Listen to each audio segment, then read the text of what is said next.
बच्चों, इस प्रकृति ने हमें बहुत सारे अनेक अनमोल उपहार दिए हुए हैं, जैसे कि हवा है, पानी है, सूर्य ऊर्जा है, भूमि है, ऐसे ही बहुत सारे संसाधन। पहले तो हमने कहा कि ये हमारे लिए उपहार हैं, और उसके बाद हम ये कह सकते हैं कि प्रकृति ने अनेक प्रकार से हमें बहुत अलग अलग प्रकार के पदार्थ दिए हुए हैं। प्राकृतिक, जैविक, अनेक प्रकार से हम इसका विभाजन कर सकते हैं।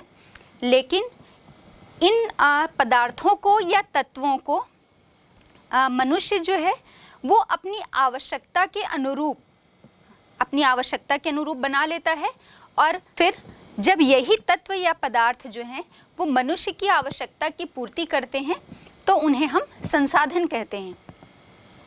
प्राचीन काल से ही हम देखते आएंगे कि प्रकृति में या हमारी इस पृथ्वी पर जितने भी जीव जंतु या स्वयं मानव भी, ये जितने भी हमें प्राकृतिक या हम भौतिक पदार्थ कहें या जैविक पदार्थ कहें, इन सभी का प्रयोग करते आए हैं प्राचीन काल से ही।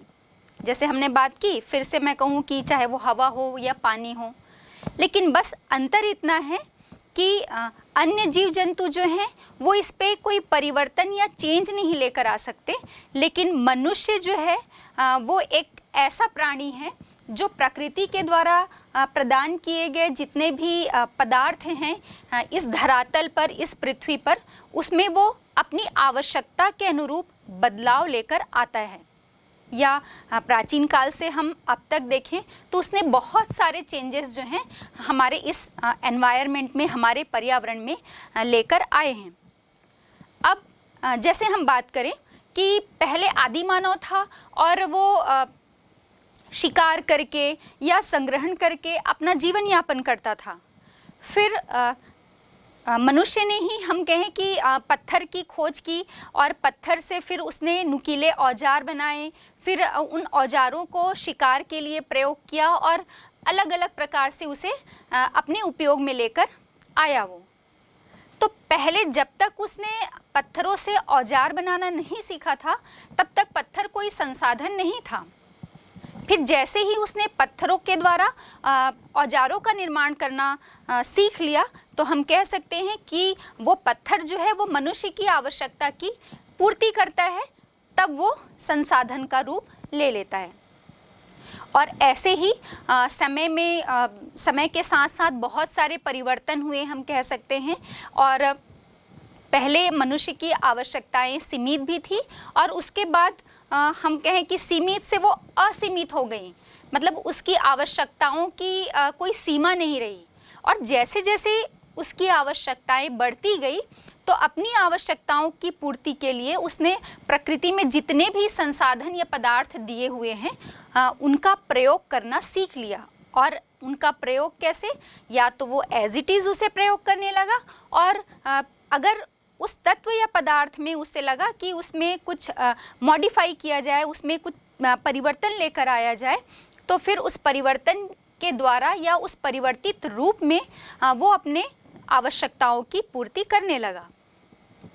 जैसे एक एग्जाम्पल लेते हैं कि प्राचीन काल से ही हम देख रहे हैं कि ठीक है, हवा जो चल रही है उससे हम श्वास ले रहे हैं, लेकिन सूर्य ऊर्जा जो है, सूर्य की ऊर्जा है, या सूर्य के द्वारा निकला हुआ प्रकाश जो धरातल तक पहुंच रहा है, ये जब तक हम तक आ रहा है तब तक हमें ऊर्जा मिल रही है, और जब तक ये ऊर्जा है तभी तक हमारा जीवन है। तो ये दोनों ही चीज़ें तो प्रारंभ से ही रही हैं, लेकिन तब हम उसे संसाधन नहीं कह पा रहे थे। लेकिन जैसे ही इन पवनों के द्वारा, इन हवाओं से मनुष्य ने ऊर्जा बनाना सीख लिया, इससे ऊर्जा निर्मित की, या सूर्य के प्रकाश को ऊर्जा में परिवर्तित कर लिया, तब ये क्या हो गए? पवन ऊर्जा या सौर ऊर्जा की हम बात करें तो वो उसके लिए एक संसाधन बन गए। वो इसलिए क्योंकि वो उसकी आवश्यकताओं की पूर्ति करने लगे। जैसे धरातल में तो प्रारंभ से ही नदियाँ प्रवाहित हो रही हैं, तो जब इसने इसमें से जल ऊर्जा या जलीय ऊर्जा का निर्माण नहीं किया, गिरते हुए जल से जल प्रपात से ऊर्जा या बिजली नहीं बनाई थी, तब तक ये सिर्फ बहता हुआ जल था। और जैसे ही मनुष्य ने उस गिरते हुए जल से ऊर्जा का निर्माण कर लिया या बिजली उत्पन्न कर ली, तब ये हमारे लिए जलीय ऊर्जा या जल संसाधन का रूप ले लेते हैं। तो ऐसे ही हम देखते जाएंगे कि प्रारंभ से लेकर वर्तमान समय तक मनुष्य की आवश्यकताएं जो हैं वो बढ़ती गई, और इस बढ़ती हुई आवश्यकताओं को पूरा करने के लिए उसने हमारे धरातल में, हमारी पृथ्वी में जितने भी संसाधन मौजूद थे उसको अपने संसाधन के रूप में उसने परिवर्तित कर लिया। फिर हम बात करें लौह यस्क की या कोयले की, सोने की, कोई भी चीज़, सबको ये सारी चीज़ें या सारे पदार्थ जो हैं वो पहले से ही धरातल पर मौजूद थे, धरातल पर उपस्थित थे, उसके गर्भ में छिपे हुए थे।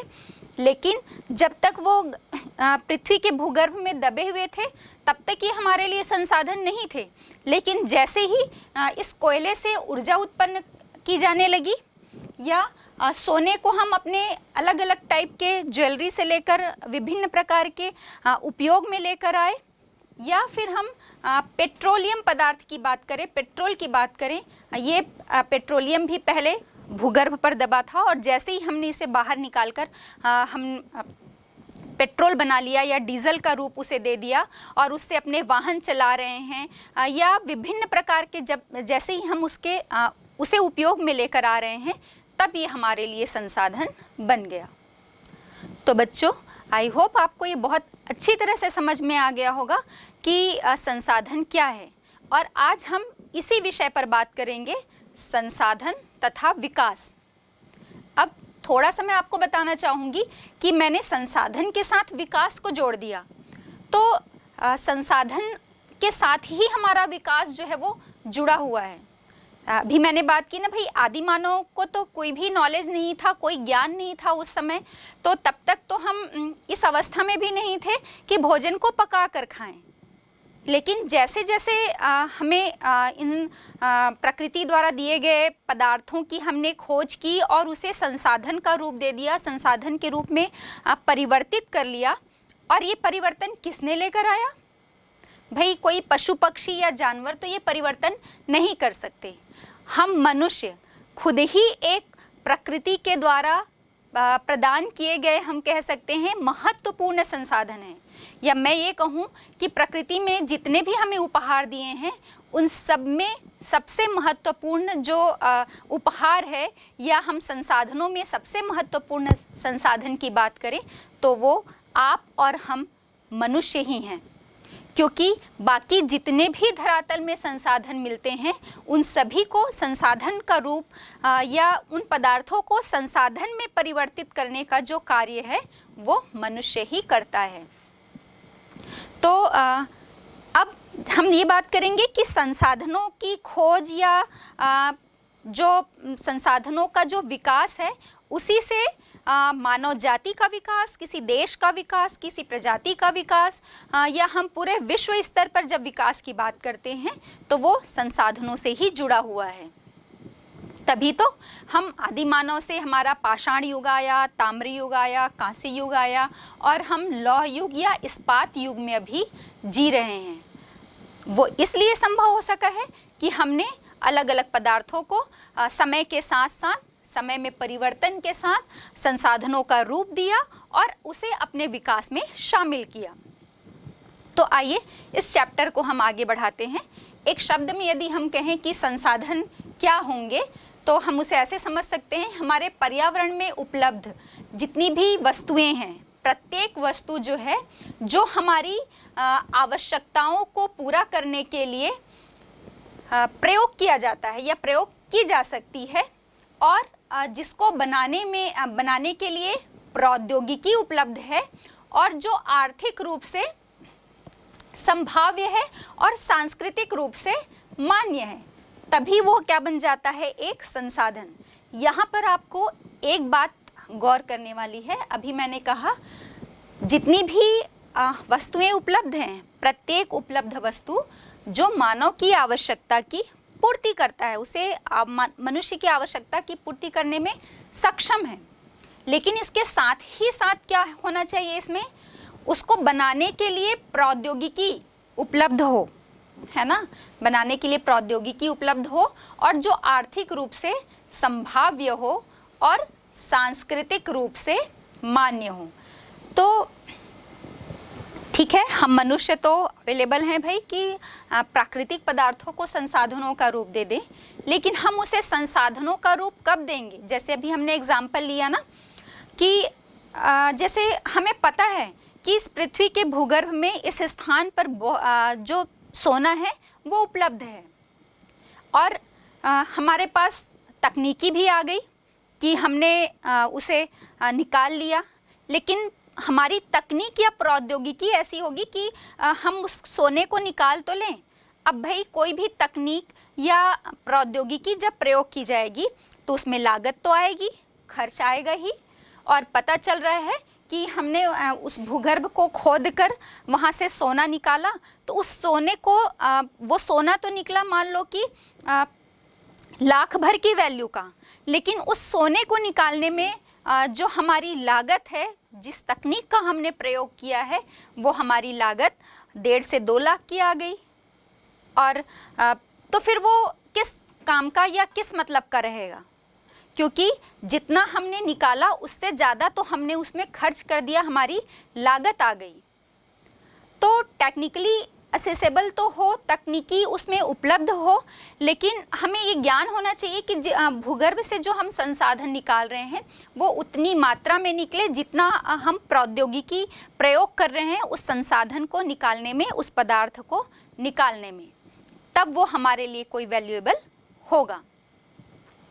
अब इसी में एक दूसरे पर्पस से हम एग्जाम्पल ले लेते हैं। जैसे कि हमारे पृथ्वी पर अथाह जल है ना, अथाह जल है, और उसका फार्मूला भी हमें पता है कि उस जल में क्या होता है, H2O, है ना, हाइड्रोजन और ऑक्सीजन। और जब हम हाइड्रोजन की बात कर रहे हैं तो हमें मालूम है कि हाइड्रोजन से हम बहुत बड़ी मात्रा में ऊर्जा उत्पन्न कर सकते हैं। अब इतनी बड़ी मात्रा में ऊर्जा उत्पन्न कर सकते हैं कि जितनी इस धरातल पे ऊर्जा की आवश्यकता होगी वो सारी पूरी की जा सकती है।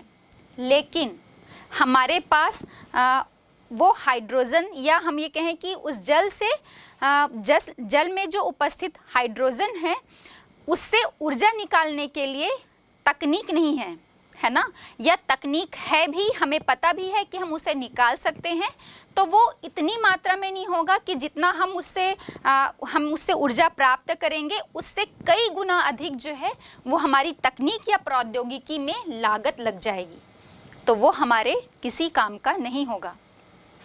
और चूंकि हमें पता तो है, जैसे अभी हमने बात की कि भाई हम मान लो 50,000 का ही सोना निकाल रहे हैं, है ना, तो 50,000 का सोना निकाल रहे हैं, या हम एक एग्जाम्पल के लिए भी इस हाइड्रोजन जल में उपस्थित हाइड्रोजन से ऊर्जा बनाने की ही बात करते हैं, तो जितनी हम ऊर्जा निकाल रहे हैं और अब हमने बात की कि उससे कई गुना लागत उसमें आ जाएगी, तो क्या इतनी महंगी चीज़ जो है वो लोगों के द्वारा मान्य की जाएगी?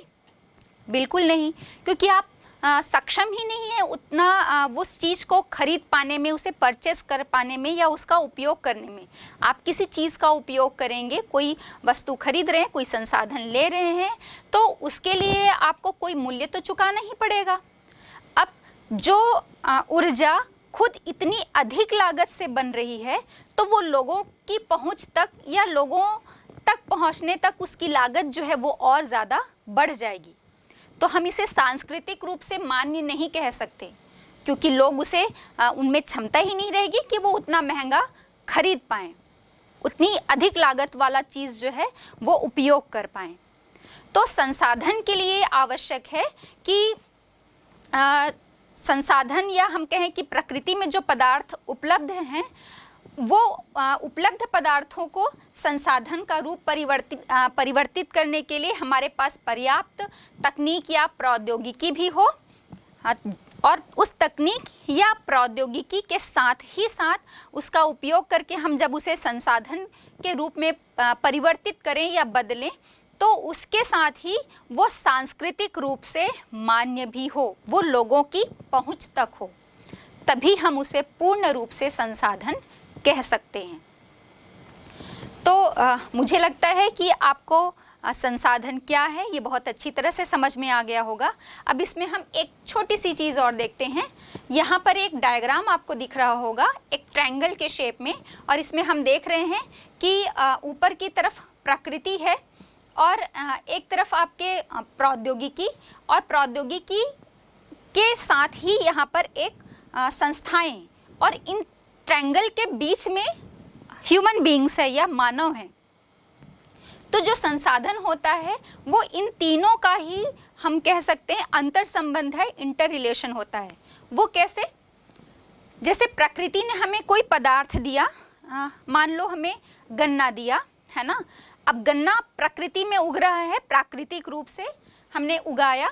अब इस गन्ने को हम जब तक प्रौद्योगिकी इसमें प्रयोग नहीं करेंगे तब तक हम उसे शक्कर के रूप में प्रयोग नहीं कर सकते, जब तक हम उसे तकनीक या प्रौद्योगिकी का प्रयोग करके हम उसका रूप परिवर्तन नहीं करते। तो देखिए, प्रकृति ने हमें गन्ना दिया और प्रकृति द्वारा दिए गए इस पदार्थ या तत्व को हमने क्या किया, अपनी प्रौद्योगिकी के द्वारा किसके रूप में बदल लिया, शक्कर के रूप में। और वो जब शक्कर के रूप में तकनीक प्रौद्योगिकी का प्रयोग करके हम शक्कर के रूप में बदल रहे हैं, तो इसके लिए हम इसे और ज़्यादा आर्थिक रूप से सक्षम या विकसित बनाने के लिए हम एक संस्था का निर्माण करेंगे। और वो संस्था क्या होगी, जो हम अलग अलग प्रकार से शक्कर उद्योग की बात कर रहे हैं। कोई व्यक्ति जो है, कोई संस्था जो है वो उद्योग स्थापित करेगी और वो संस्था के द्वारा ये पूरा प्रोसेस किया जाएगा। और इन सब के बीच में जो है वो क्या है, मानव है।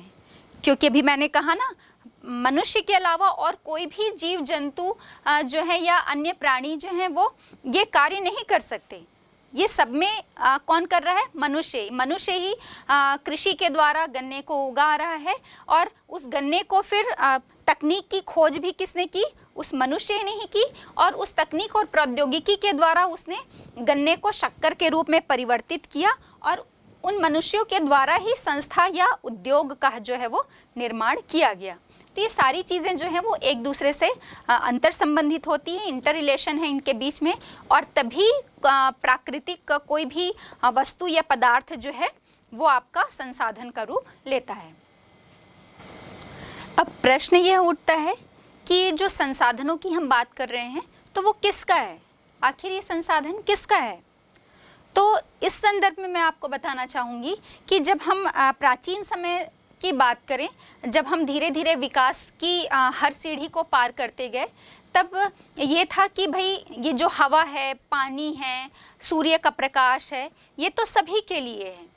तो बीच में हम ये कहें कि एक सामुदायिक संस्था बनी, और उसके बाद फिर उन्होंने ये कहा कि भाई इन संसाधनों का उपयोग जो है वो मनुष्य अपने विकास के लिए करे, आजीविका को चलाने के लिए करे।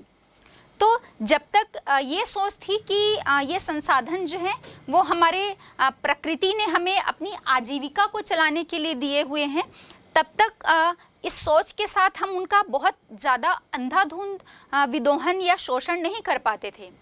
तब तक हम ये मान के चलते थे कि भाई ये जो हमारी पृथ्वी है, इस पृथ्वी में जितना भी जो जल है, या हम पर्वत, पठार, मैदान, अलग अलग स्थलाकृतियों की बात करें, या हम वनस्पतियों की बात करें, हवा की बात करें, तो लोग जो हैं वो इसको पूजते थे और ये कहते थे कि इनकी प्रकृति ने जो हमें दिया है उसके कारण ही हमारा जीवन संभव हो पाया है। और उन्हें एक देवी देवता के रूप में पूज कर वो उतनी ही, मतलब जितनी उनकी आवश्यकताएं थी उतनी ही आवश्यकताओं की पूर्ति, और किन आवश्यकताओं की पूर्ति, जितनी उनकी आजीविका की पूर्ति के लिए हम कहें कि आवश्यक था, उतना ही वो उसका दोहन या शोषण करते थे। लेकिन समय के साथ कुछ लोगों का जो लालच है वो बढ़ता गया, और समय परिवर्तित हुआ, और कुछ जो है संसाधन वो भूस्वामियों के हाथ में आ गए। और हम ये देखेंगे कि उन्होंने अपने लालच के लिए उनका अंधाधुंध जो विदोहन है या शोषण करना प्रारंभ कर दिया। फिर वो उस भूमि को, उस जल पर अपना स्वामित्व मानने लगे और उस भूमि पर वो और अन्य लोगों को कार्य करके, उनका प्रयोग करके, उनसे जो उत्पादन या जो प्रोडक्शन उससे मिलता था उस पर वो अपना पूर्ण अधिकार मानने लगे। फिर हम बात करें कि लगभग 250 वर्ष पहले की बात है और हम ये कहें कि तभी औद्योगिक क्रांति की शुरुआत हुई। और जैसे ही ये औद्योगिक क्रांति आई, ये औद्योगिक क्रांति का समय आया, तो चूंकि सभी जगह औद्योगिकरण जो है वो बढ़ने लगा, तो जब उद्योग स्थापित किए जाएंगे, अलग अलग प्रकार के विनिर्माण उद्योग की हम बात करेंगे, तो उससे कच्चे माल या ईंधन की आवश्यकता जो है वो होने लगी। और इस औद्योगिक क्रांति के साथ ही साथ, चाहे हम वनस्पतियों की बात करें या हम बात करें अपने भूगर्भ की, अपने धरातल की, तो उसमें बहुत ज़्यादा मात्रा में जो है वो विदोहन होने लगा, क्योंकि कच्चा माल निकालना था, ईंधन की प्राप्ति करनी थी, उद्योग स्थापित करना था, इसलिए हमने वनों को काटना प्रारंभ कर दिया। तो इसके साथ ही साथ हम कह सकते हैं कि संसाधनों का दोहन जो है वो बहुत ज़्यादा मात्रा में होने लगा। फिर एक समय था जो हम बात करें कि जैसे अमेरिका जैसे कुछ जो देश थे, शक्तिशाली देश, जो पूरे इन संसाधनों पर अपना स्वामित्व मानकर चलते थे, उन्होंने जैसे एशिया है, अफ्रीका है, इन देशों पर अपना जो है वो प्रभुत्व स्थापित करना स्टार्ट कर दिया, या हम कहें कि अपना उपनिवेश जो है वो स्थापित किया। और इस उपनिवेश की स्थापना के साथ ही साथ इन देशों में जितने भी प्राकृतिक रूप से संसाधन उपलब्ध थे, उस पर अपना उन्होंने अधिकार जमाना शुरू कर दिया। इसके बाद हम देखते हैं कि लोगों के बीच कुछ एक दो गुट बन गए। एक अमीर वर्ग कह सकते हैं हम, या शक्तिशाली वर्ग, और दूसरा जो है वो निम्न वर्ग। जो निम्न वर्ग था वो इस प्रकृति द्वारा दिए गए जितने भी संसाधन हैं उसे पूजता था, उसे अपनी आजीविका का साधन मानता था, और वो ये मान के चलता था कि प्रकृति द्वारा दिए गए संसाधन के कारण ही मेरा जीवन संभव हो पाया है। तो जिस चीज़ को हम पूज रहे हैं, पूजा कर रहे हैं जिसकी, तो उसे हम नुकसान नहीं पहुंचा सकते। लेकिन वही जो दूसरा वर्ग था, जिस हम अमीर वर्ग, उच्च वर्ग की बात कर रहे हैं, या लाभ प्राप्त करने के उद्देश्य से जो वर्ग कार्य कर रहा था, वो ये चाहता था कि मैं ज़्यादा से ज़्यादा इस भूगर्भ को खोद डालूं, खदानें जो हैं वो बना डालूं, या हम ये कहें कि जहाँ पर वन आच्छादन है वहाँ पर की भूमि को साफ करके खदानें खोद कर वहाँ से वो हर प्रकार के अयस्क को निकालना चाहता था, खनिजों को निकालना चाहता था। नदियों के पानी को रोककर, बांध बनाकर, उसमें डैम का निर्माण करके वो विद्युत उत्पन्न करना चाहता था, बिजली उत्पन्न करना चाहता था। जंगलों को साफ करके वो ज़्यादा से ज़्यादा कृषि भूमि का जो विस्तार है वो करना चाहता था। तो ये दो वर्ग बन गए, और आज भी हम देखेंगे वर्तमान समय में बहुत से ऐसे देश या प्रदेश हैं जहाँ पर ऐसे ही दो वर्गों के बीच अभी भी टकराहट जो है वो जारी है। ये समस्या अभी भी ख़त्म नहीं हुई है। 20वीं सदी के उत्तरार्ध तक हम देखेंगे, या उसके प्रारंभिक समय तक की हम बात करें, तो जो सभी अर्थशास्त्री थे या जो वैज्ञानिक थे, उनका ये मानना था कि जो प्राकृतिक संसाधन है वो अथाह है, बहुत ज़्यादा मात्रा में हमारे प्रकृति पर उपलब्ध है, और हम जितना ज़्यादा इन प्राकृतिक संसाधनों का विदोहन करेंगे, शोषण करेंगे, उतना ही ज़्यादा जो है वो विकास होगा, या हम कहें कि हमारे विकास के लिए अच्छा होगा। लेकिन तब उनके सामने समस्या सिर्फ इतनी थी कि इस प्रकृति पर भी इन संसाधनों का वितरण जो है वो अलग अलग है। कहीं पर बहुत ज़्यादा संसाधन जो है वो उपस्थित हैं, मौजूद हैं, तो कहीं पर इनकी मात्रा नगण्य है या नहीं के बराबर है। तो ठीक है, अब इसमें एक हम कह सकते हैं कि हम जितने भी संसाधनों की बात कर रहे हैं, इन संसाधनों के विदोहन की बात कर रहे हैं, तो इसी पर अब जो पर्यावरण, हमारे पर्यावरण पर इसका क्या प्रभाव पड़ रहा है, इस पे विज्ञान के संदर्भ में हम क्या कह सकते हैं। तो कुछ वैज्ञानिकों का ये मानना था कि जो पिछले 50 वर्षों की हम बात करेंगे तो इन 50 वर्षों में पर्यावरण का जो अध्ययन करने वाले वैज्ञानिक थे, पर्यावरणविद थे या वैज्ञानिक थे, उन्होंने इस पर एक प्रश्न उठाया। जैसे कि एग्जाम्पल के लिए हम बात करें, 1950 के दशक में अमेरिका के जो कई क्षेत्र हैं वहाँ पर ये महसूस किया गया या लोगों ने ये पाया कि इस इलाके में जो पक्षियों की चहचहाहट है वह सुनाई नहीं दे रही है। जो कीट पतंगे थे या मधुमक्खी थे वो भी उनकी भुनभुनाहट सुनाई नहीं दे रही है, वो दिखाई नहीं दे रहे हैं या उनकी मात्रा बहुत कम होती जा रही है। तो इस पर ये शोध किया गया या अध्ययन किया गया और इस विषय पर पता लगाया गया कि ऐसा क्यों हो रहा है। तो पता चला कि जो लगातार वहाँ पर उन क्षेत्रों में रासायनिक दवाइयों का या कीटनाशकों का जो छिड़काव किया जा रहा है उसके कारण ये प्रजातियाँ जो हैं या पशु पक्षी जो हैं वो खत्म हो गए हैं। तो इसी में 1962 में 1962 में हम देखेंगे कि जो रेचेल कार्सन हैं उन्होंने अपनी एक पुस्तक लिखी जिसका नाम था निस्तब्ध बसंत या हम इसको साइलेंट स्प्रिंग, इंग्लिश में नाम है साइलेंट स्प्रिंग और हिंदी में इसे कहते हैं निस्तब्ध बसंत।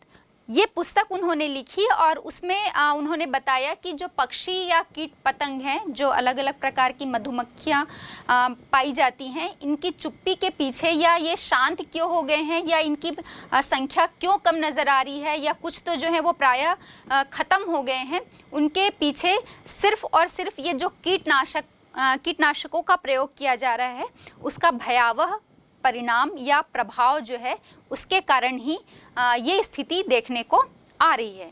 और इसका प्रभाव जो है वो मनुष्यों पर भी पड़ रहा है, सिर्फ पशु पक्षियों पर ही नहीं, मनुष्यों पर भी इसका प्रभाव जो है वो पड़ रहा है।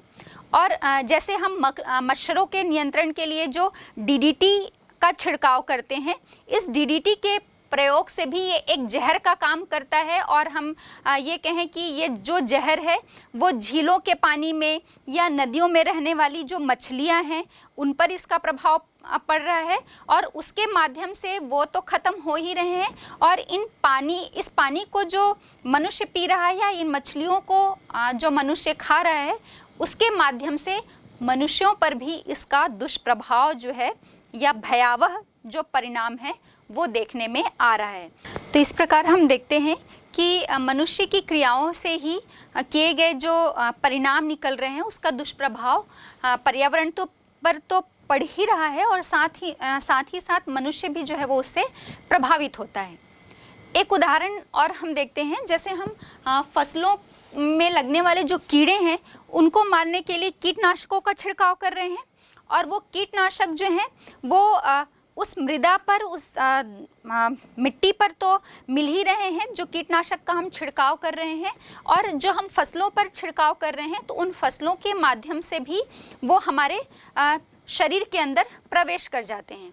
और इसके साथ ही साथ जो भूसे वाली चीज़ निकलती है उन फसलों की और उन भूसों को जो जानवर खाते हैं उन जानवरों के शरीर में भी वो भूसे के माध्यम से प्रवेश कर जाता है। और हम धीरे धीरे देख रहे हैं कि अभी जो एक भयंकर बीमारी हम कह सकते हैं कैंसर है ना, ये जो है इसकी फ्रीक्वेंसी लगातार बढ़ती जा रही है। हम देखेंगे कि हर 10 से 15 व्यक्ति में जो है वो एक व्यक्ति कैंसर से पीड़ित होता जा रहा है। तो ये सारी क्रियाएं जो हैं इन सब का दुष्परिणाम हमें खुद को ही झेलना पड़ रहा है। जैसे हम जो अलग अलग टाइप के अपशिष्ट हैं, ये जो उद्योगों से निकलने वाले, कारखानों से निकलने वाले जो अपशिष्ट होते हैं उनको नदियों में बहा देते हैं और वो नदियों का या झीलों का गंदा जल या तालाब का जो गंदा पानी, गंदा जल जो है वो जहाँ पर बह रहा है उसमें रहने वाली मछलियों को तो वो मार ही देता है। फिर उन मछलियों के माध्यम से खा रहा है तो वो इंसान के शरीर में प्रवेश कर जाता है। उस पानी को जो पी रहे हैं उसके माध्यम से वो हमारे शरीर में प्रवेश कर रहा है और नाना प्रकार की जो बीमारियां हैं, दुर्लभ बीमारियां जो पहले कभी हमको पता ही नहीं थी, ऐसी नई नई बीमारियां जो हैं वो जन्म ले रही हैं। तो ठीक है, हम संसाधनों का जो है वो प्रयोग कर रहे हैं, विकास की बात कर रहे हैं, तो हमें इसमें थोड़ी सावधानी बरतनी होगी। जैसे कि हम अपशिष्ट की बात कर रहे हैं अभी, तो अपशिष्ट में हम देखते हैं कि जैसे उत्पादन का हम कार्य कम कर रहे हैं, या उत्पादन या उपभोग के समय जिन तत्वों को, जिन पदार्थों को हम वेस्टेज मानकर, अनुपयोगी मानकर हम फेंक देते हैं। जैसे कि गन्ने का एग्जाम्पल लेते हैं हम, गन्ने का रस निकालते हैं और गन्ने का रस निकालने के बाद उसकी खोई को अपशिष्ट मानकर फेंक दिया जाता है, लेकिन वो बेकार नहीं है। उस अपशिष्ट का हम प्रयोग करके ईंधन जो है वो बना सकते हैं। ठीक वैसे ही हम अलग अलग प्रकार के जो बिस्किट हैं, चॉकलेट्स हैं, चिप्स हैं, ये सारे चीज़ों का उपभोग करते हैं, प्रयोग करते हैं, खाते हैं, और खाने के बाद हम इसके इन प्लास्टिक के रैपर्स को ऐसे ही फेंक देते हैं। या कारखानों से जो कच्चा माल हम प्रयोग करते हैं, उनका वेस्टेज हम ऐसे ही बहा देते हैं। या कारखानों से निकलने वाला जो धुआं है या गंदा जल है, वो भी ऐसे ही बहा दिया जाता है। तो हम इसमें एक प्रयोग कर सकते हैं कि इन जो भी अपशिष्ट निकलते हैं, चाहे हम जैसे कारखाने से निकलने वाले गंदे जल की बात कर रहे हैं, तो उस गंदे पानी को, या हम धुएं की बात कर रहे हैं, हानिकारक धुएं की, तो धुएं को भी हम रिसाइकल करके उसे शुद्ध कर सकते हैं, जिससे वातावरण में थोड़ा प्रदूषण कम हो। प्रदूषित जल को हम रिसाइकल करके और भी कई प्रकार के, हम कह सकते हैं कि जैसे पार्क है या सड़क निर्माण है, और भी बहुत सारे प्रयोग में हम उसको ला सकते हैं, जिससे कि बहुत ज़्यादा प्रदूषण जो है वो ना होने पाए।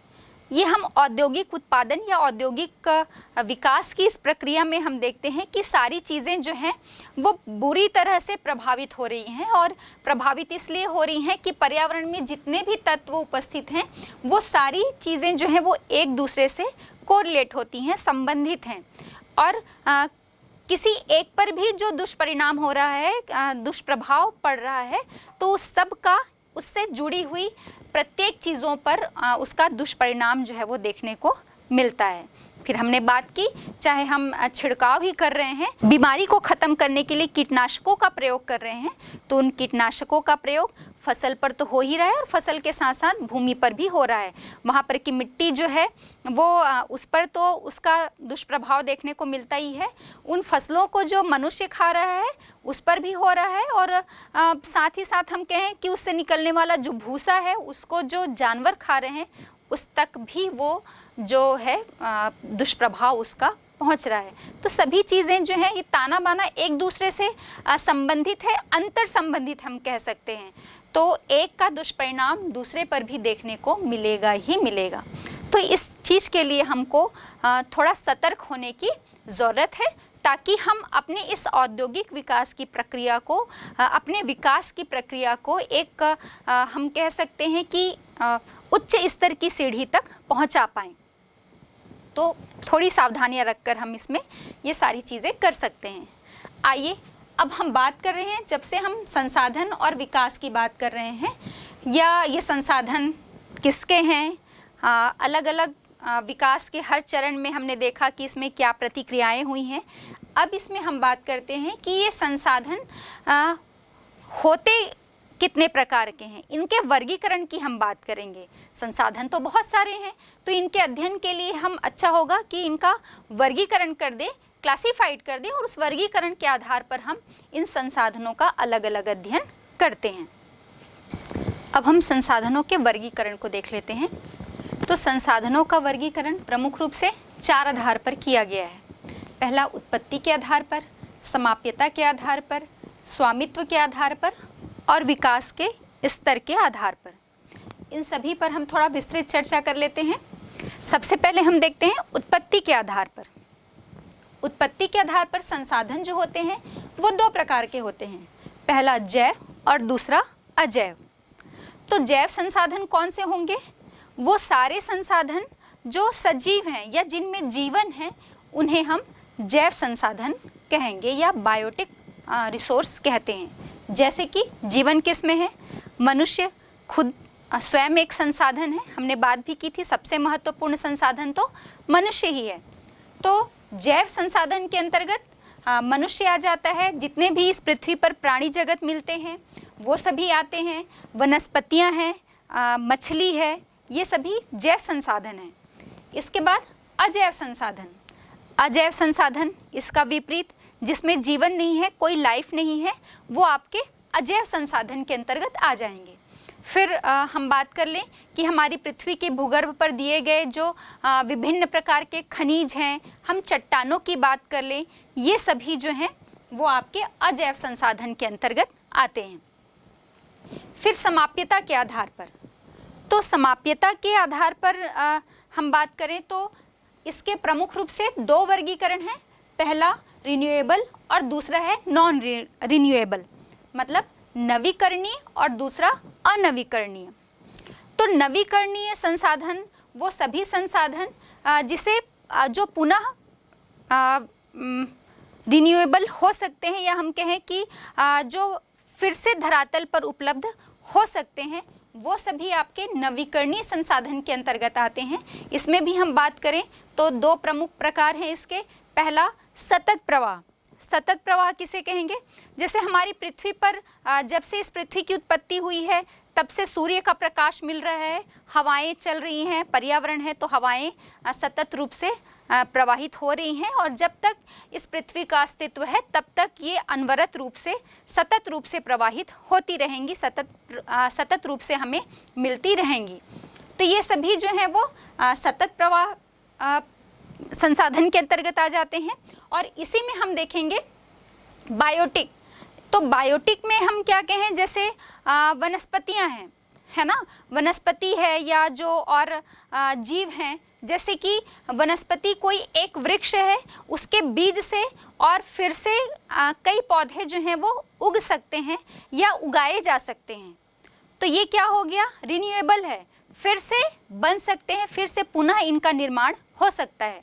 आप हो सकता है आप एक पेड़ को काट दें या कई हजार पेड़ों को काट दें, लेकिन हम उसके बदले उन वृक्षों के, उन पेड़ों के बीज से हम कई हजार वृक्ष जो हैं वो फिर से लगा सकते हैं। एक जो जंतु है, उस जंतु से हम कई और जंतु जो हैं वो पैदा कर सकते हैं। एक मनुष्य है, आप मुझे ख़त्म कर सकते हैं, लेकिन आपको मेरे ही जैसे जो है और कई मनुष्य जो हैं वो आप पैदा कर सकते हैं। तो ये सब जो है वो बायोटिक हो गया, सतत प्रवाह जो हमेशा मिलता रहेगा, ख़त्म नहीं होगा। और बायोटिक में हम देखेंगे कि जो प्राणी जगत की हमने बात की ना अभी, कि भाई वनस्पति आप एक वृक्ष से उसके बीज से कई वृक्ष जो हैं वो उगा सकते हैं। एक वृक्ष को काट देने से ऐसा नहीं है कि वन संसाधन या वनस्पति संसाधन जो है वो पूरी तरह से ख़त्म हो जाएगा। आप एक मनुष्य यदि नहीं रहा तो ऐसा नहीं है कि कोई मानव संसाधन ही नहीं रहेगा, क्योंकि हम उस एक मनुष्य के बदले और कई मनुष्य जो हैं वो पैदा हो सकते हैं, और उस एक वृक्ष के बीच से और ऐसे ही कई वृक्ष जो हैं वो पैदा उत्पन्न किए जा सकते हैं। हाँ, यहाँ पर थोड़ा अंतर है और आपको समझना भी होगा इसे, कि हम एक वृक्ष के बीच से कई वृक्ष जो हैं वो उत्पन्न तो कर सकते हैं, लेकिन अगर हम उस वृक्ष की प्रजाति को ही नष्ट कर दें तब उस वन संसाधन या उस प्रजाति रूपी संसाधन को फिर से नहीं बनाया जा सकता, फिर से नहीं लाया जा सकता। आप किसी एक मनुष्य की प्रजाति को ही अगर पूरी तरह से ख़त्म कर देते हैं तो वो प्रजाति फिर से नहीं लाई जा सकती। हाँ, किसी एक वृक्ष या एक प्राणी के ख़त्म हो जाने से वो पूरा संसाधन नष्ट नहीं होगा। तो इसमें थोड़ा अंतर है, इसे आपको समझना होगा। अब अनवीकरणीय देखते हैं, ऐसे संसाधन जो फिर से नहीं बनाए जा सकते। देखिए, संसाधन जो होते हैं वो तो कभी भी हम समाप्यता के आधार पर कह रहे हैं, लेकिन संसाधन कभी भी समाप्त नहीं होते हैं, है ना। लेकिन समाप्त इसलिए हम कह रहे हैं कि एक बार जो अनवीकरणीय संसाधन है जो फिर से नहीं बनाए जा सकते, ख़त्म हो जाते हैं, उन संसाधनों को बनने में ही इतने लाखों और करोड़ों वर्ष लग जाते हैं कि फिर वो हमारे किसी काम के नहीं रहेंगे। इसीलिए हम कह रहे हैं अनवीकरणीय संसाधन। तो अनवीकरणीय संसाधन में भी हम दो देखते हैं। पहला है पुनः चक्री। पुनः चक्री में हम देखेंगे कि कोई एक धातु है, जैसे सोना है या किसी भी प्रकार की जो धातु है, यदि जैसे सोने की हमने कोई एक ज्वेलरी बनाई, तो उस सोने का हमने प्रयोग तो कर लिया कि किसी भी प्रकार की ज्वेलरी बना ली, और हम उसे पुनः चक्रीय करके मतलब उसे हम फिर से उस ज्वेलरी को मेल्ट करके और कोई दूसरा रूप दे सकते हैं। तो एक जो संसाधन होता है अनवीकरणीय में, वो पुनः चक्रीय होता है। या हम किसी भी धातु की भी बात करें तो वो धातु जो है वो पुनः चक्रीय हो सकते हैं। पुनः चक्री के द्वारा हम उसे रिसाइकल करके फिर से उपयोग कर सकते हैं। फिर से बना तो नहीं सकते, एक बार सोना ख़त्म हो गया तो हम फिर से सोना नहीं ला सकते, लेकिन एक बार यदि हमने उसे दूसरे उपयोग में ले लिया है तो उसे रिसाइकल करके हम उसे फिर से रीयूज़ कर सकते हैं। लेकिन और दूसरा जो है वो आपका जैसे कोयला है, या हम पेट्रोलियम की बात करें तो जैसे पेट्रोल है, आप एक बार यदि 1 लीटर पेट्रोल को अपनी बाइक में यूज़ कर लेते हैं अपने घर से मार्केट जाने के लिए, तो उस पेट्रोल को आपने धुएं में उड़ा दिया। अब वो पेट्रोल वापस नहीं आएगा। एक बार जो उतना पेट्रोल ख़त्म हो गया तो हम उसे फिर से नहीं बना सकते, फिर से नहीं ला सकते। तो ये हो गए आपके अनवीकरणीय संसाधन। इसमें एक ये है जो हम एक बार उपयोग कर लेते हैं तो वो पूरा ख़त्म हो गया, हम उसे फिर से नहीं ला सकते, और उसमें कुछ जो है धातुएं जैसे होती हैं तो उसे हम रिसाइकल करके फिर से उपयोग में ला सकते हैं, पुनः चक्रीय कर सकते हैं।